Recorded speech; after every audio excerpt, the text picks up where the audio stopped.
హైదరాబాద్ లో కన్సల్టేషన్ మరియు 3,500 రూపాయల colour Doppler test Avis hospitals లో ఉచితంగా పొందండి.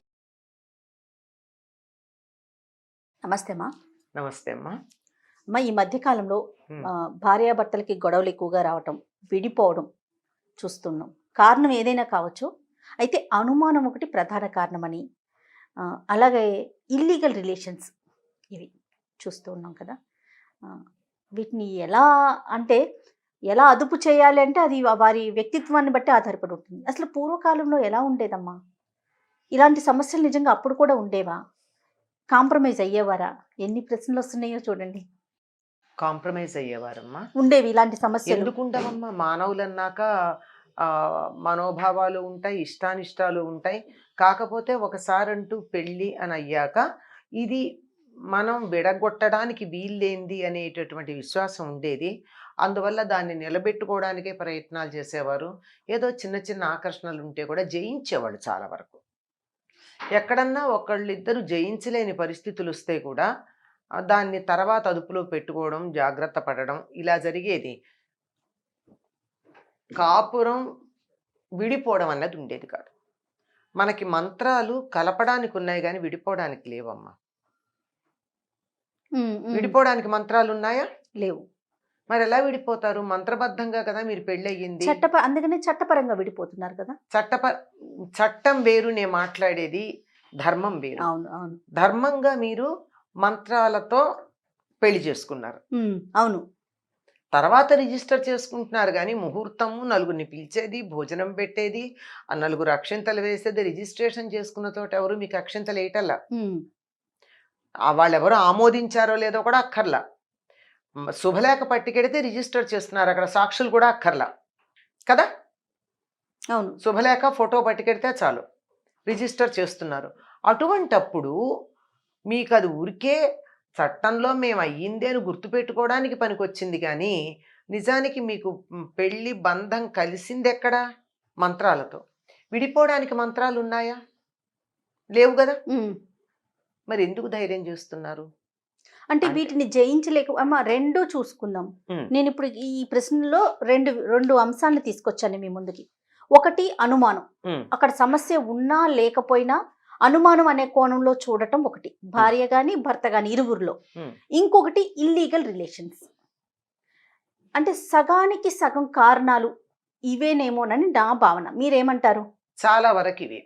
కానీ వీటికి మౌలికంగా ఉన్నటువంటి బేస్ ఏమిటంటే భవనం ఇది. కానీ దాని పునాది ఎక్కడుందంటే బాగా వ్యక్తిత్వం ముదిరిపోయిన తర్వాత పెళ్లి చేసుకుంటున్నారు.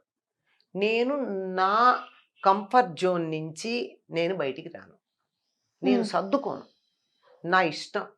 నా ఇష్టం వచ్చినట్టు ఉంటాను అనేటటువంటి ఎవరి అభిప్రాయాలు వాళ్ళు చాలా గట్టిగా సిమెంట్ అయిపోయి దృఢమైపోయినాక అయ్యాక అది అసలు బ్రేకే తప్ప సర్దుబాటు అన్నది లేనటువంటి స్థితిలోకి వచ్చిన తర్వాత పెళ్ళిళ్ళు అవుతున్నాయి గనక ఈ సమస్య వస్తుంది కాదమ్మా. సరైన వయసులో అంటే కనీసం మనం అనుకుందాం ఒక 21 నుంచి 25 లోపు ఆడపిల్ల కానీ మగపిల్లలు కానీ ఆ వయసులో పెళ్లి చేసుకున్నారు అనుకుందామమ్మా.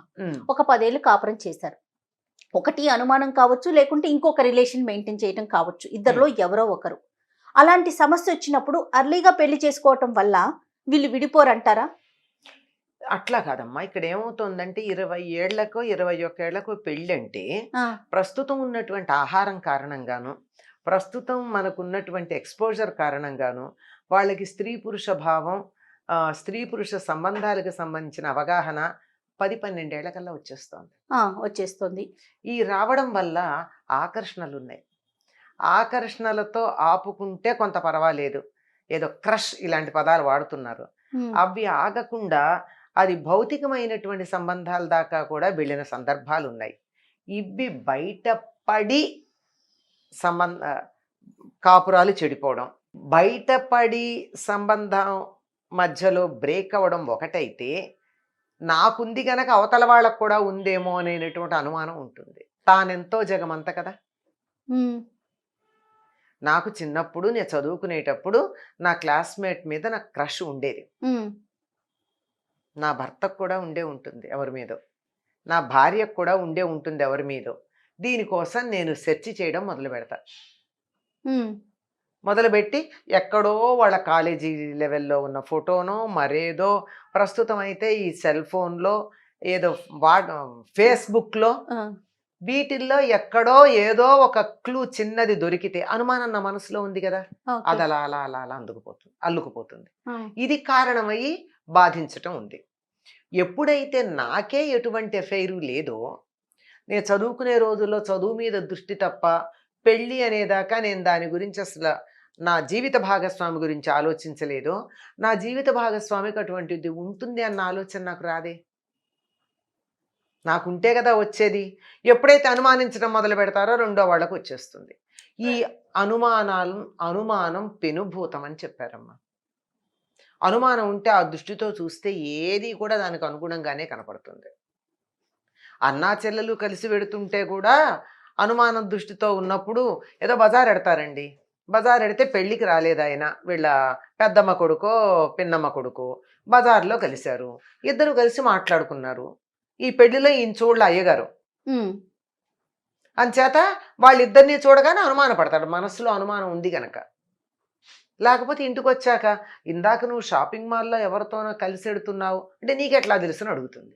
నేను కారులో పెడుతున్నాను, ఆన్ డ్యూటీ కనపడా, ఓ వాడా ఫలానా వాడు, ఇదిగో మా చుట్టం ఇది పెళ్ళికి రాలేకపోయాడు, ఇంటికి రమ్మన్నాను అని చెప్తుంది, అయిపోతుంది.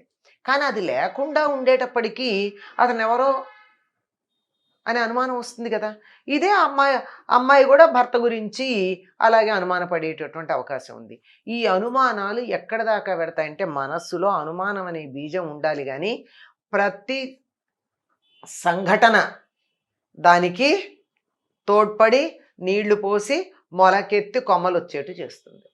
కనుక అసలు ముందు ఎదుటి వాళ్ళని అనుమానించటం అనే దాన్ని పక్కకు పెడితే సగం కాపురాలు బాగుంటాయమ్మా.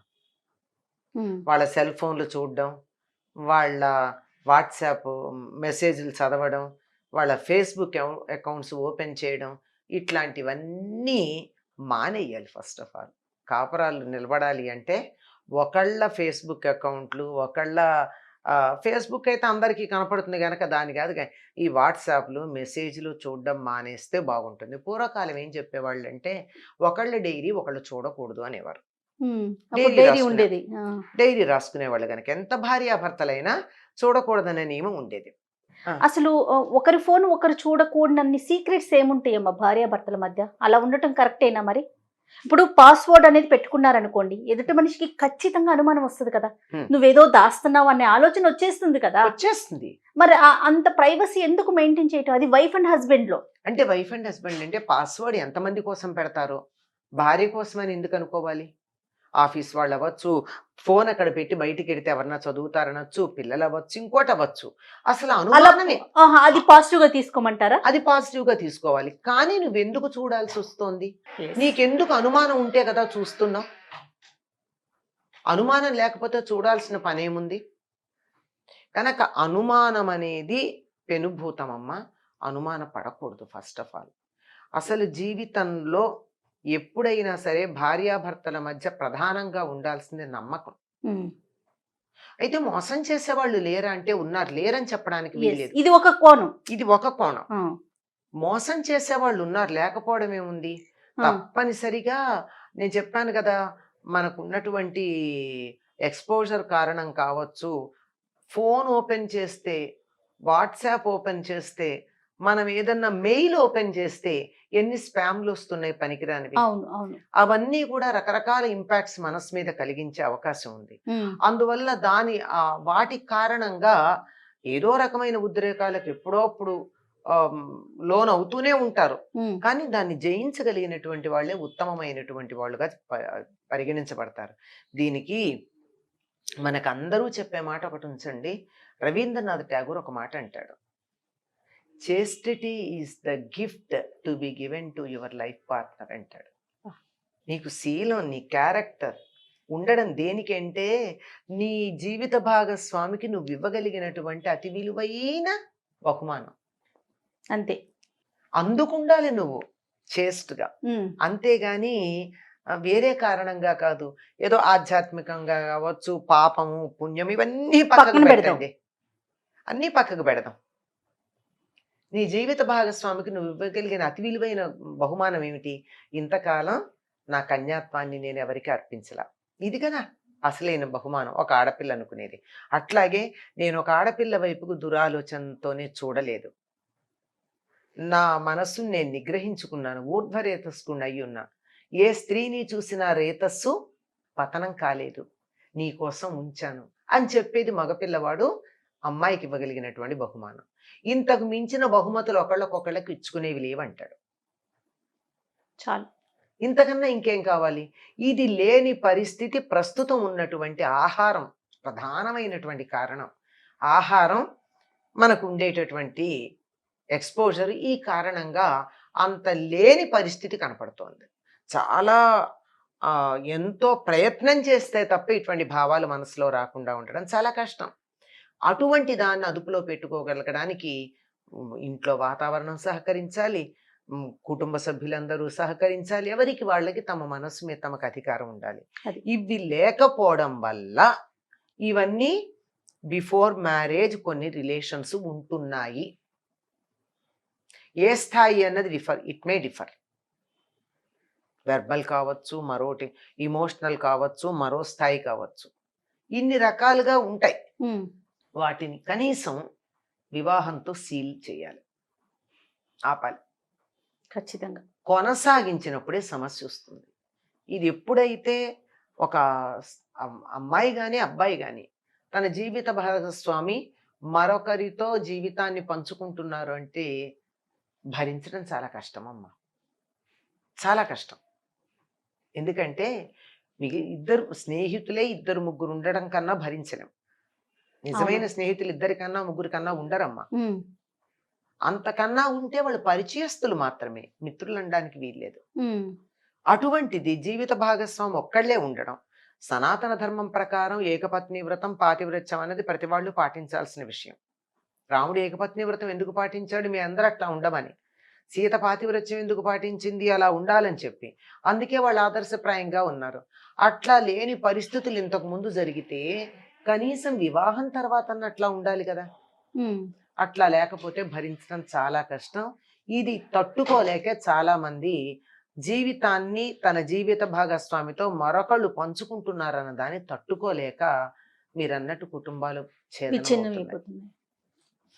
తట్టుకోగలిగిన వాళ్ళు కలిసి ఉంటున్నారు అంతే. కలిసి ఉంటున్న వాళ్ళు చాలా మంది తట్టుకోగలిగిన వాళ్ళు. దీనికి నేను అన్నానని మీరేమి అనుకోకూడదు, కానీ ప్రస్తుతం మనకున్నటువంటి సమాజంలో ఈ స్వాపింగ్ ది పార్ట్నర్స్ అనే దాని మీద చాలా చాలా మనకి సీరియల్స్ అవి వస్తున్నాయి. అవునమ్మా. ఇవాళ ఒక ఎపిసోడ్ చూసి 10 రోజుల తర్వాత చూస్తే ఎవరెవరి భార్యో ఎవరెవరి భర్తో తెలియని పరిస్థితి. ఇట్లాంటి కల్చర్ ఏదో చాలా గొప్ప కల్చరు అనేటటువంటి అభిప్రాయం చాలా మందిలో కలుగుతుంది. అలా ఉండడం మనం వీఆర్ ట్రెండీ అలా ఉంటే అనేటటువంటి దృఢాభిప్రాయం లేనటువంటి వాళ్ళకి, అంటే వ్యక్తిత్వం మీద కానీ మోరల్స్ మీద కానీ దృఢమైన అభిప్రాయం లేని వాళ్ళకి ఇటువంటివి ఆకర్షణీయంగా కనిపించి మేము కూడా ట్రెండీగా ఉంటాం అనుకునే పరిస్థితి వస్తుంది.